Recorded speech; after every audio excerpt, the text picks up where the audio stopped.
Hello, everyone, and welcome back. I'm not sure what this episode is going to be called yet, but I think it's going to be called The Void because I feel like I'm in the void right now, and I want to share what that feels like. So, I've documented my plant ceremony experience with ayahuasca on this channel. And all of the times that I've been communing with her. And each time has been in the Peruvian lineage. And I have a shaman that lives nearby that I told you guys about that I normally do ceremony with.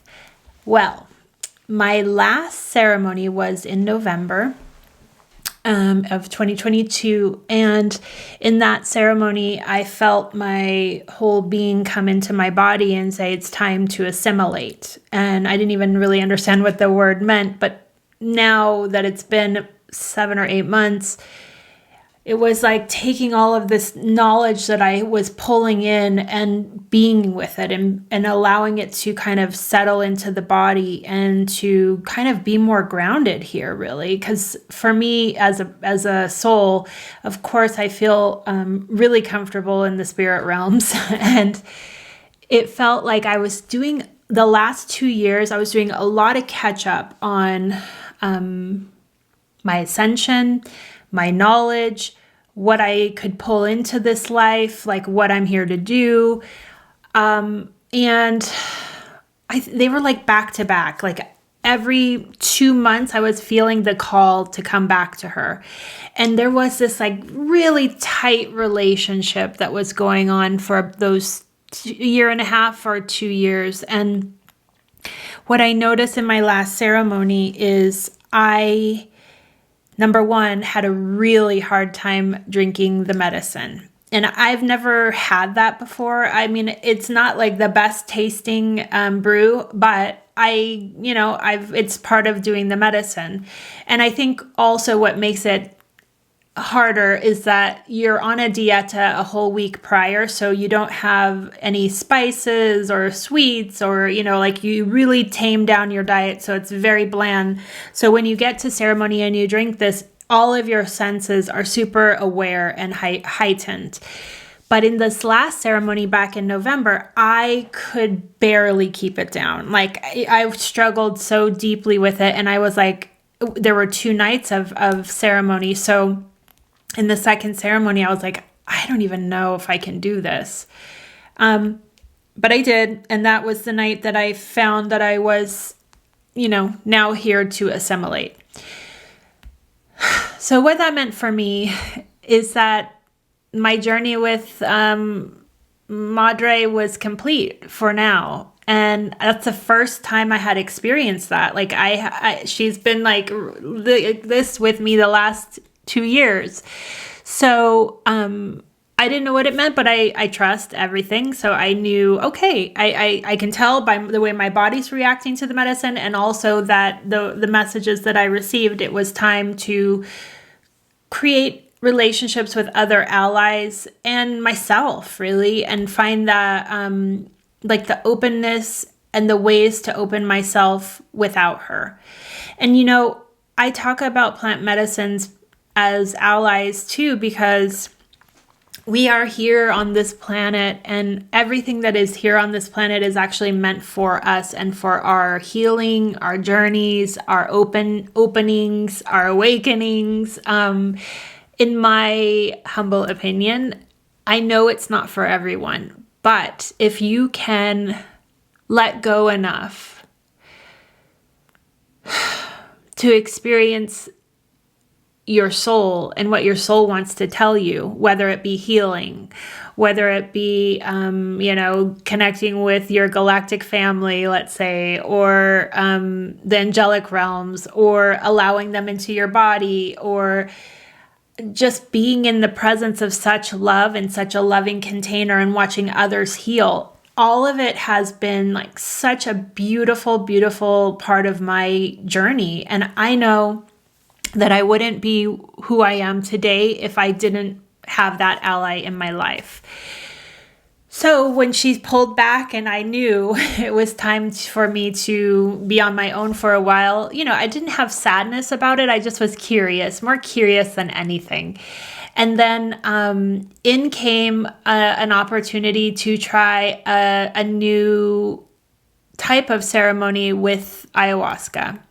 And this came in when I was back in January. I was having a session with Judea from the Spirit Speakers podcast. And in that, we started talking about it. And I was telling her how, Madre has been on my journey very intensely for a while. And she was so excited to tell me about what she was working on, which is called plant sound immersion. She and some other women have been creating a container or a circle that brings forward elements of the Santo Daime religion, which in the United States, the only way to consume and be in ceremony with Madre is through the Santo Daime. Because it's a religion, it means that all of the sacraments that they use are legal. Now, I've always studied and been in ceremonies that are the Peruvian lineage, and so it isn't legal, which means that my shaman is underground, which means that I don't share her information and I don't, offer up where I go. However, in this case, this plant sound immersion container is using that lineage. And so then I went down this rabbit hole, of course, of consuming what I could through the mind, which was I bought a book called Liquid Light. And I don't remember the author, but I will link it below or I will put it here if if you're watching the video.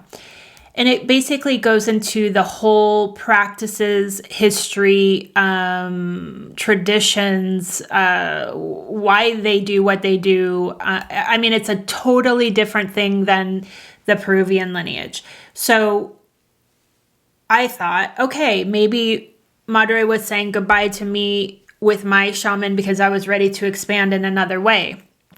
So of course I know someone locally that is part of that religion.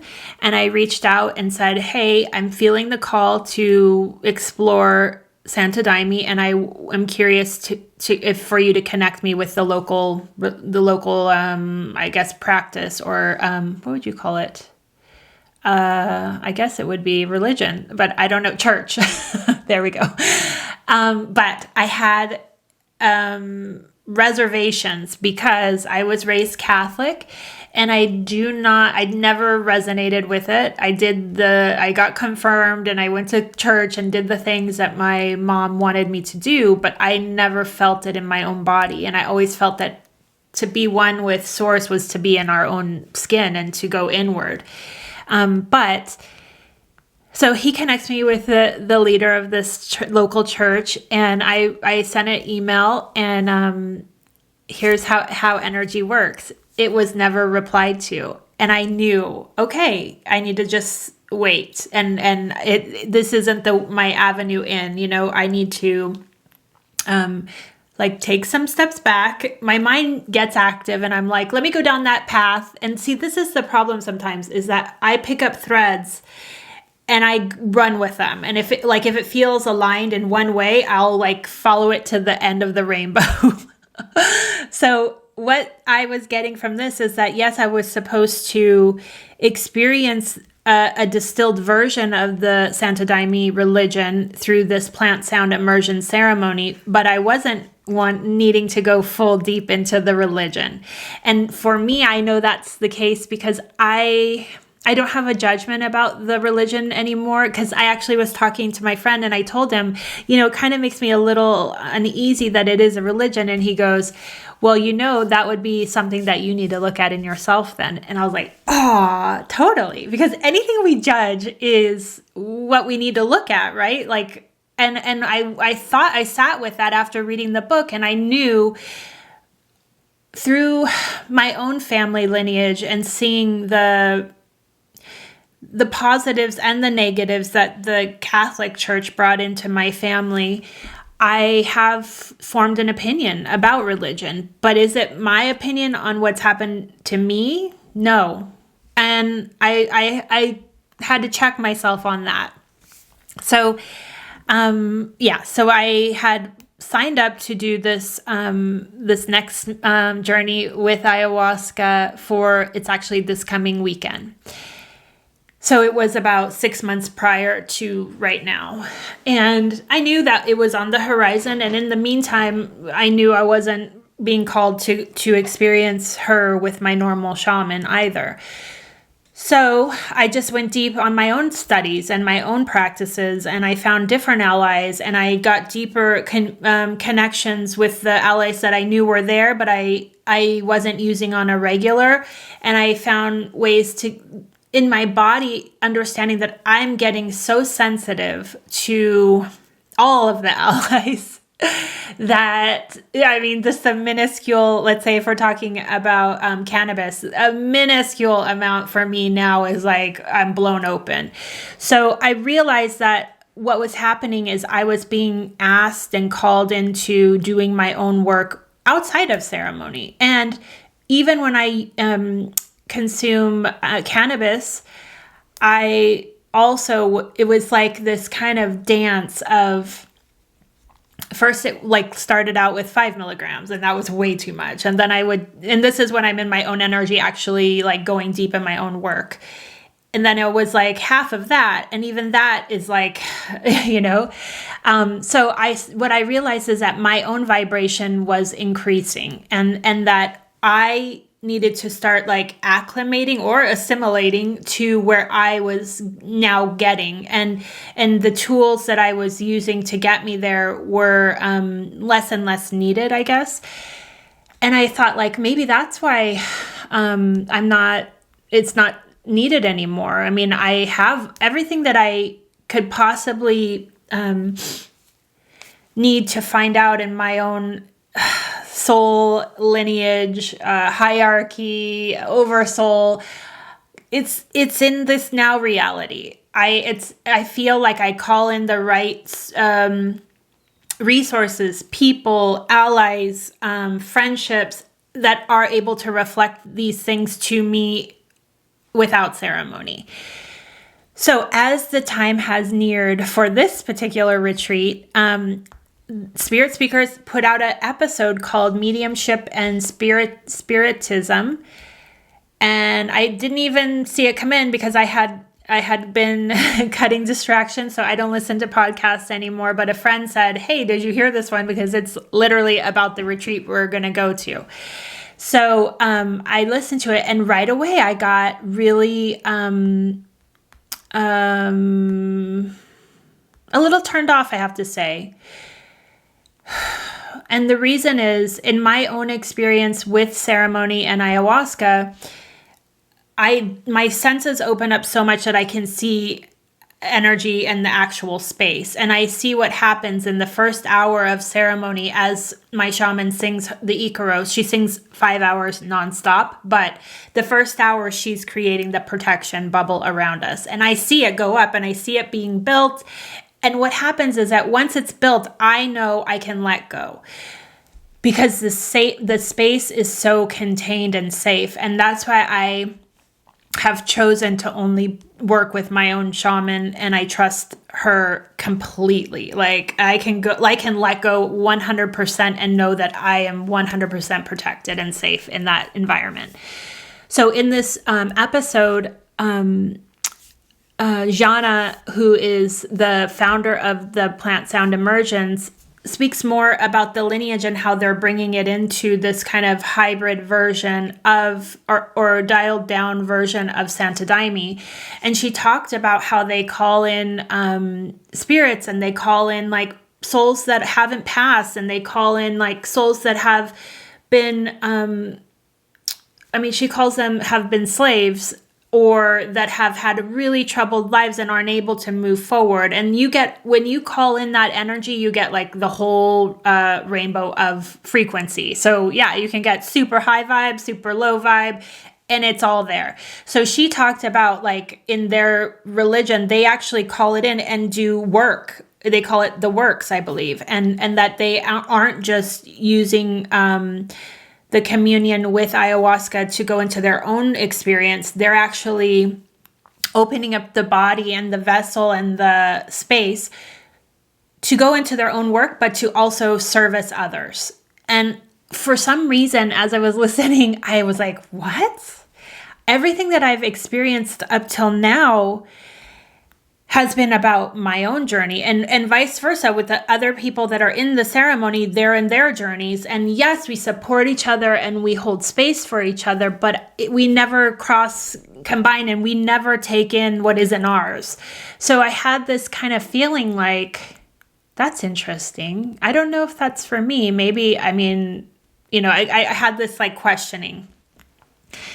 And then I realized that I had a reading recently with Zaneta Ra, and she told me that I'm already doing that work, and I'm just not conscious of it yet. And I was like, wait a minute. It, like, all of a sudden, after I had the judgment, it all kind of like fit together in this like braiding of information that certain souls are here to be portals for other souls, right? Like, if you hold, like, let's say your center to such a degree that and then you're able to open up your sphere, you're going to draw souls to the light, right? Souls that are stuck in fourth dimension they want to move, they want to evolve. And they, as far as I understand it, now I haven't experienced this consciously, so this is going off of what I've been told.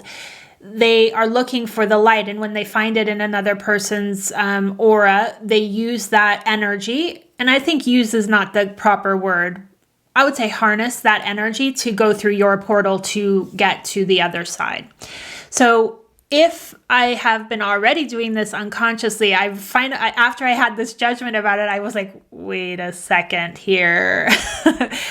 Is this coming into my experience because I'm moving into a different element of the work, versus before I was just being able to, in a way, be selfish about my relationship with her. And now this opportunity came along, which when I signed up for it, I had no idea that was what it would entail. But this opportunity came along to maybe become conscious of something that's in my subconscious now. And as I've talked about before, that's the goal. We're all trying to bring everything to consciousness in this ascension process. So I kind of went through this kind of 360 around it. And then I felt like, okay, well, obviously this is happening for a reason, and I'm going to just hold the space open for whatever is meant to come through and whatever's meant to happen. You know, I've never experienced this lineage. I have no idea. All I can do is trust that, number one, the space is contained and safe. Number two, that I am being supported by souls that I actually know that are also going to this retreat. And number three, that I know that the time, at least for now, with my shaman, where it is that safeness, where I can go into my own journey, it's not calling anymore, right? So, of course, as you are able to consciously embody the lessons that I was receiving, let's say, through ceremony, it feels like it's growing. It's like, okay, now you've got this. Now let's go to the next level. And I'm going to share with you guys what happens. But I am super interested in that. So what came up on Friday, so you start your dieta a week prior to going into the retreat.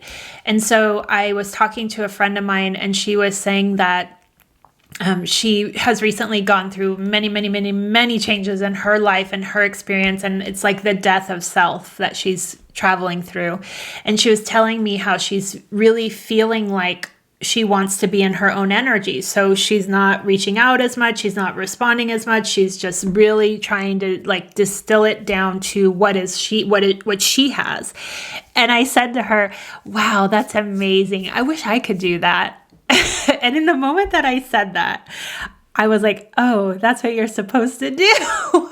Because see, our friends, our people are here to show us exactly what is the next step for us. Because sometimes we're so like in our own process and daily things that we do not see it. So the moment that those words left my mouth, I think actually it was a text. So the moment I wrote them, I was like, oh, wait. this whole conversation is happening because she's showing me what I need to do for dieta. So normally a dieta is, like I said, it's the foods and really cleaning up the system. But it's also like being very cautious of what you ingest, let's say in media or movies, or even let's say problem relationships. Like you want to go into ceremony with as, I would call it, 0 point as you can, which to me 0 point is that there's no like low hanging fruit, high hanging fruit. You want to be at an even place that you can let what is ready to move through you. So on this day, I was like, oh, that message was for me. And I decided to take a complete break from everything. And by that, I mean, you guys know I'm not on social media anymore, but it meant no videos on YouTube, no interacting with TV or movies, no Telegram chats, no only emergency texting if someone's asking me a question that needs answering right now, and emailing, and really taking it back. Like taking it back so far that I'm in my own energy and not how do I say, I'm not traveling, I'm not fractalized out going through all these different threads that come my way, which I'm telling you guys, I have so many threads attached to me that my mind gets really curious and wants to solve things. So I don't just like hear something and let it go. I hear it, I ingest it, and I have to feel it and understand it. Like especially those things that like have a spark to them.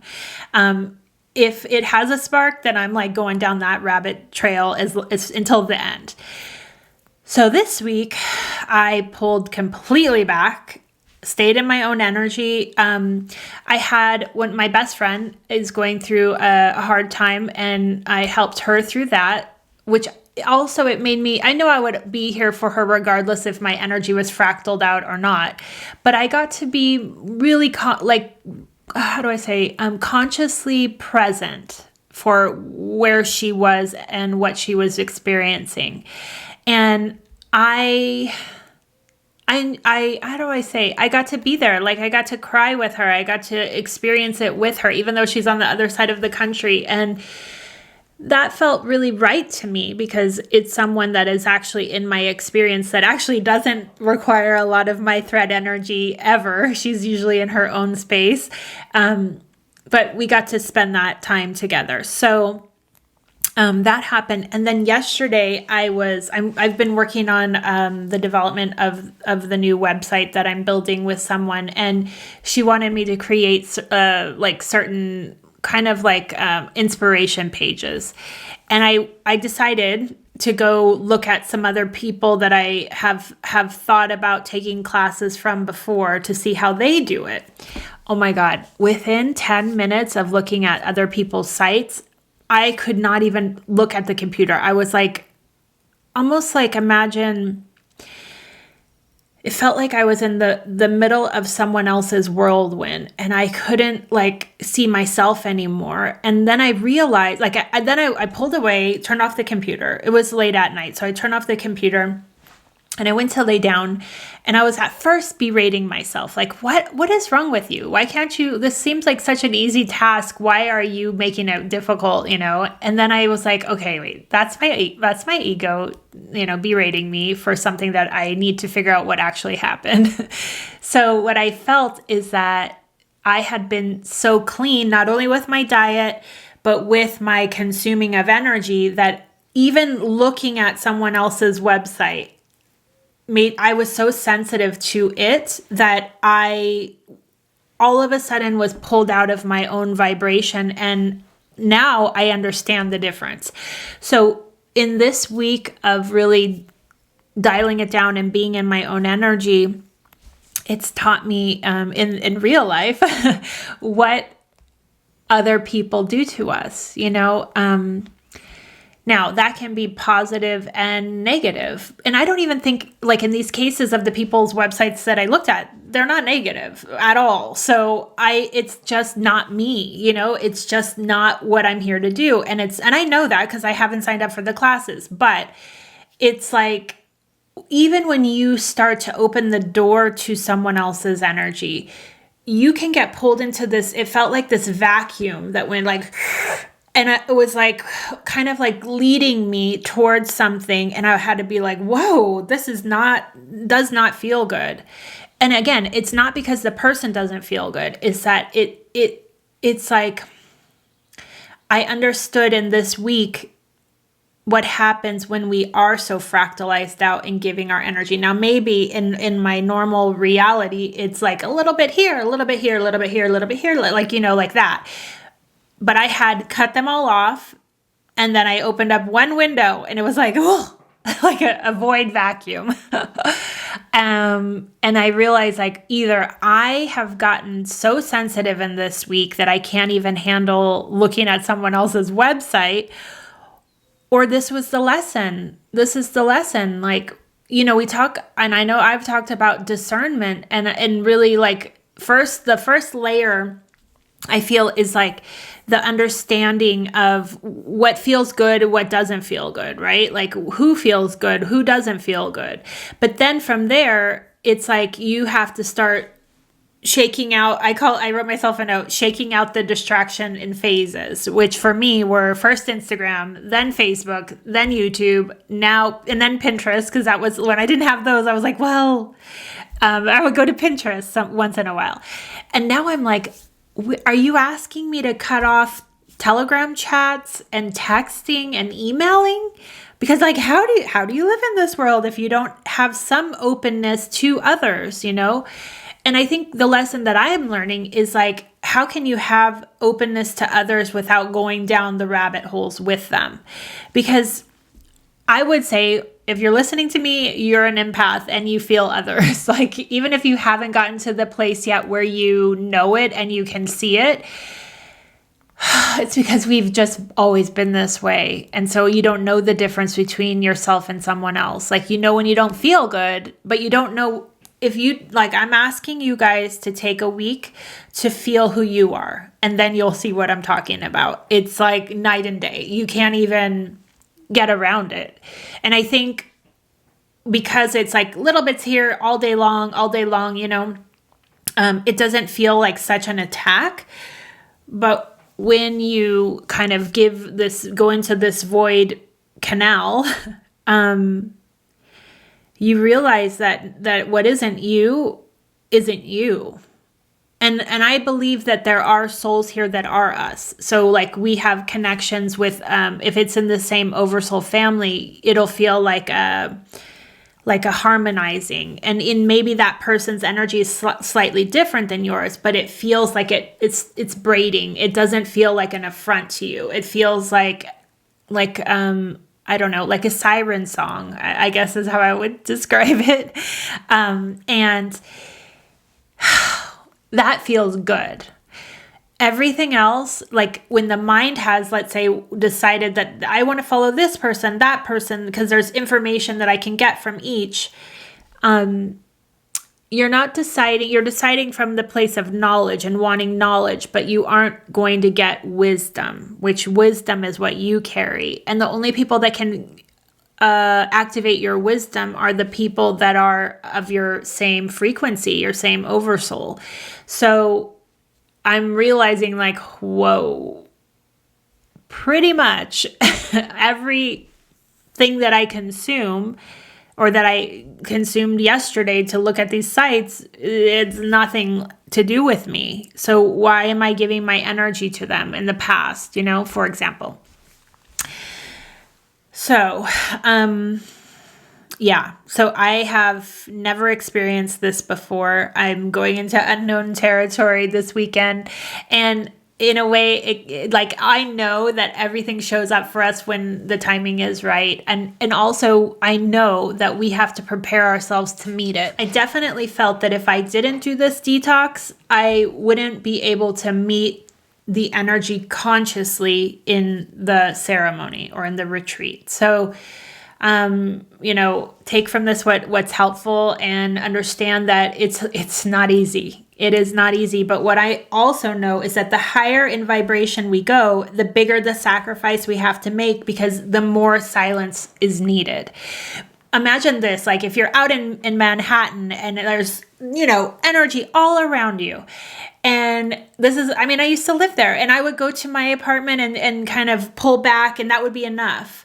And then as we moved out to California, there's more open spaces and the ocean, and then that was enough. And then we moved out to the country, and then that was enough. And then I realized, like, no, that's not enough. Like, energy's still coming at me through these, social media or whatever.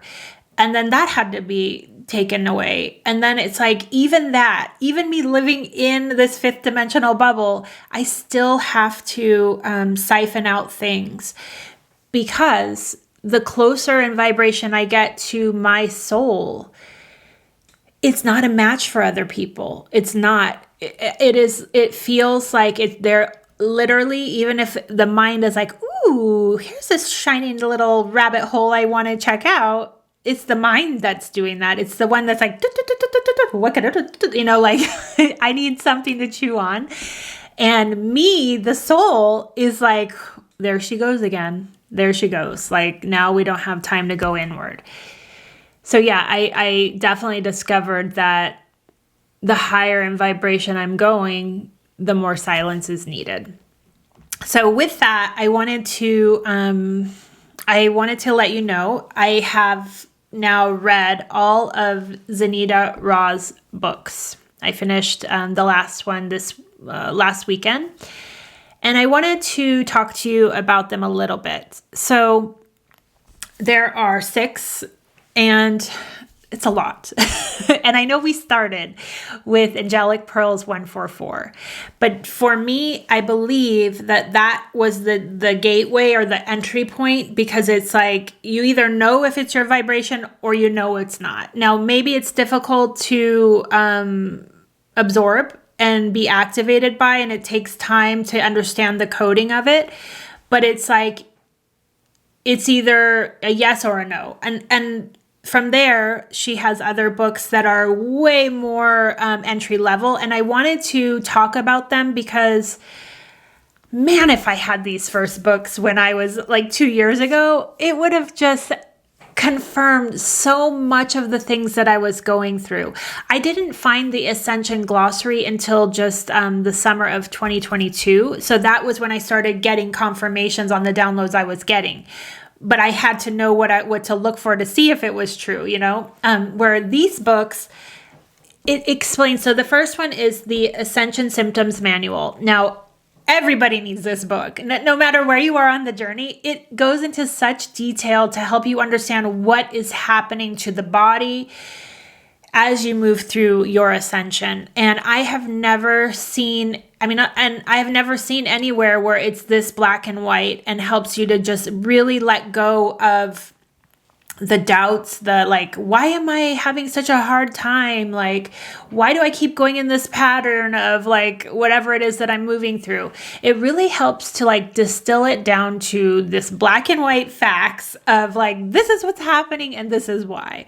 And to me, if I had that book like 3 years ago, I know it would have accelerated my process, because I wouldn't have been questioning everything, and I wouldn't have been like, honestly, having to figure out everything on my own. Now, what I want to say to that is that every single thing that is written in these books, I've already downloaded, and it feels aligned for me. Now, if you're listening to me, I hope that you've gotten to the place where you've discerned and you feel like you're part of me. And if that's the case, I'm telling you, all of these books are needed in your experience. I didn't read one that wasn't. So first one I would recommend to start with is the Ascension Symptoms Manual.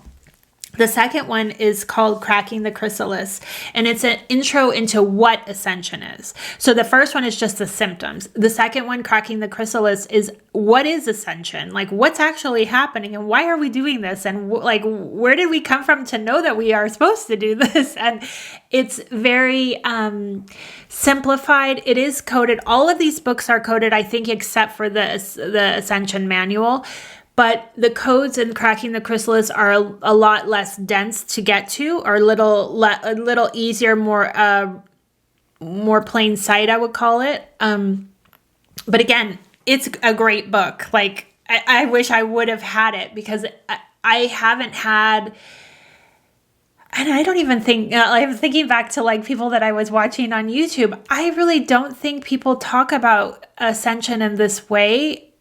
It's just, I know they're all channeled books, but they're all like very clear texts that are speaking the language that we speak. You know, it's not like how I give examples through what I'm going through. This is like, instead of that, it's like, you know, like, like this is what's happening to you.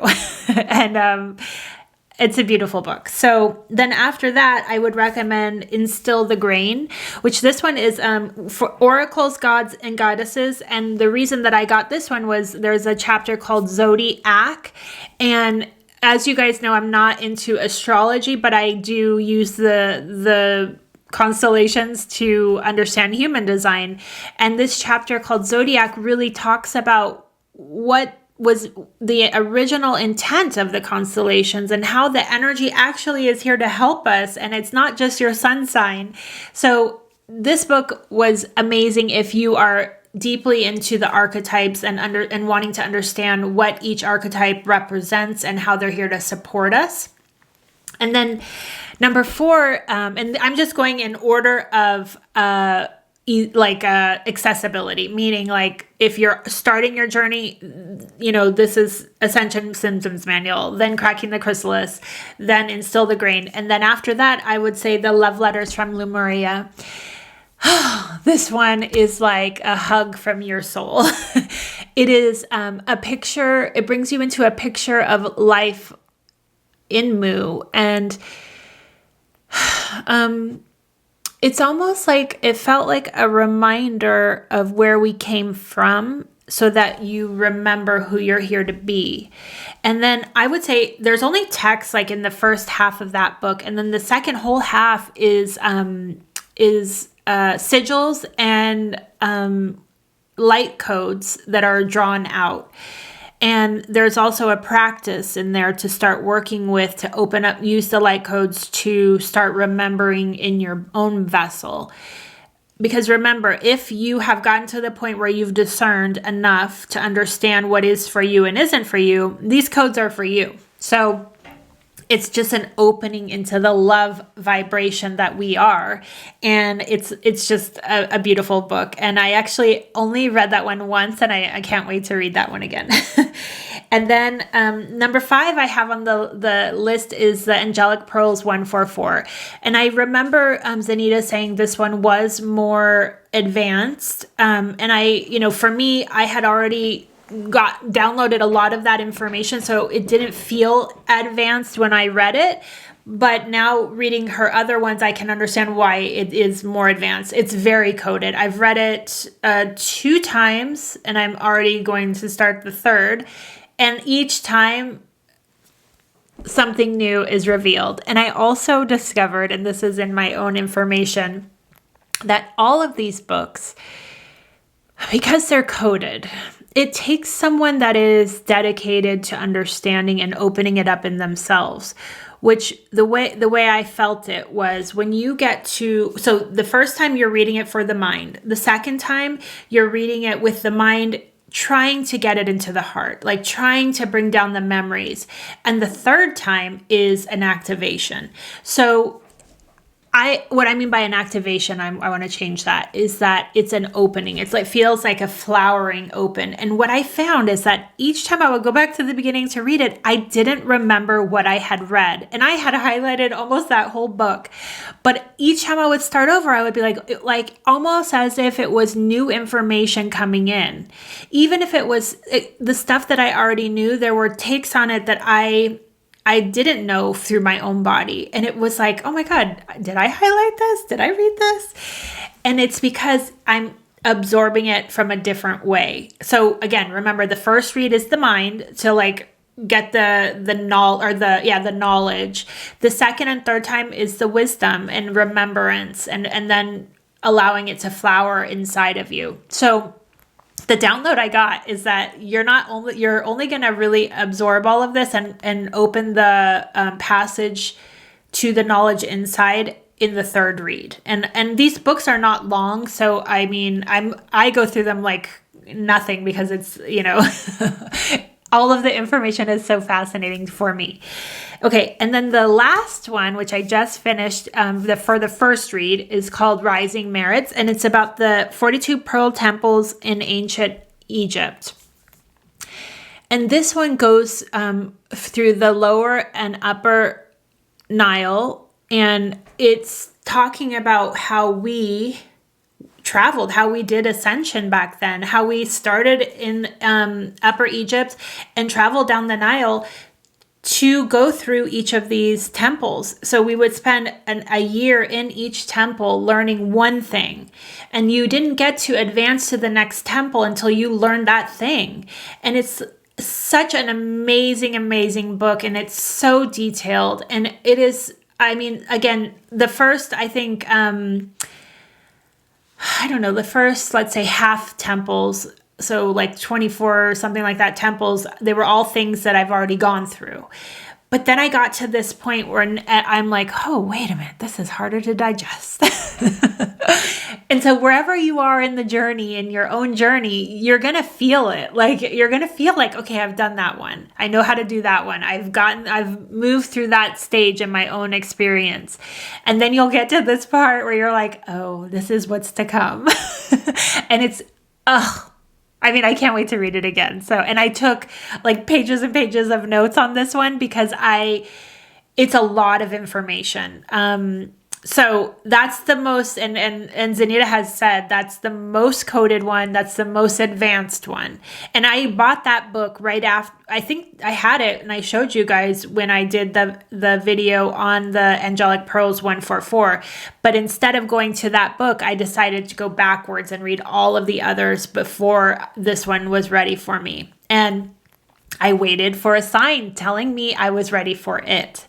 So just understand, like, if you get them all, this is the process and how I would recommend them. Of course, you can do whatever you want, but this is the like easiest to the hardest. And go back, reread them. You will be like, wait, what? Did I read this? It's crazy. So, I hope this is helpful today. I am excited to share with you guys next week what happens in this weekend's retreat. And it feels like I'm stepping into a complete unknown, and in a good way, though. I know, like, the more capacity that I have in my own body, the more that I can open up new doors to experience what's next and what's ready to come through. So I am excited to share that with you. And, I hope you guys have a great weekend and week, and I will talk to you on the other side.